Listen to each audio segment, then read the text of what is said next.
Mysuru book club ಮತ್ತು literacy forum charitable trust ವತಿಯಿಂದ ಮೈಸೂರಿನಲ್ಲಿಂದು ಆಯೋಜಿಸಲಾಗಿರುವ ಮಕ್ಕಳ ಸಾಹಿತ್ಯ ಉತ್ಸವಕ್ಕೆ ಅಂತಾರಾಷ್ಟ್ರೀಯ ಖ್ಯಾತಿಯ ಶಿಲ್ಪಿ ಅರುಣ್ ಯೋಗಿರಾಜ್ ಚಾಲನೆ ನೀಡಿದರು. ಈ ಸಂದರ್ಭದಲ್ಲಿ ನಗರ ಪೊಲೀಸ್ ಆಯುಕ್ತರಾದ ಸೀಮಾ ಲಾಡ್ಕರ್, ಟ್ರಸ್ಟ್ ಮತ್ತು ಮೈಸೂರು ಬುಕ್ ಕ್ಲಬ್ನ ಶುಭಾ ಸಂಜಯ ಅರಸ್, ತನಕಂ ಪಾನಕಲ್ ಸೇರಿದಂತೆ ಮತ್ತಿತರರು ಉಪಸ್ಥಿತರಿದ್ದರು. ಇದೇ ವೇಳೆ ಕ್ರೀಡೆಯಲ್ಲಿ ಸಾಧನೆ ಮಾಡಿದ ಮಕ್ಕಳಿಗೆ ಪ್ರಶಸ್ತಿ ವಿತರಿಸಲಾಯಿತು.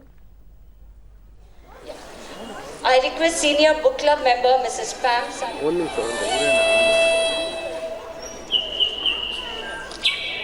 Story of dreams. So, Sri Sharda Public School, Silver. Sahasra Anjana Matam, Manasarovar Pushkar.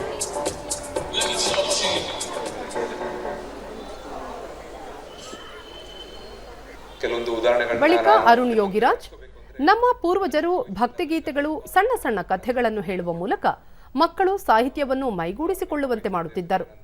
ಓದಿಗೂ ಸಹ ಹೆಚ್ಚಿನ ಪ್ರೋತ್ಸಾಹ ನೀಡುತ್ತಿದ್ದರು. ಆದರೆ ಇಂದಿನ ಮಕ್ಕಳು ಮೊಬೈಲ್ಗಳಿಗೆ ಒಳಗಾಗಿದ್ದಾರೆ.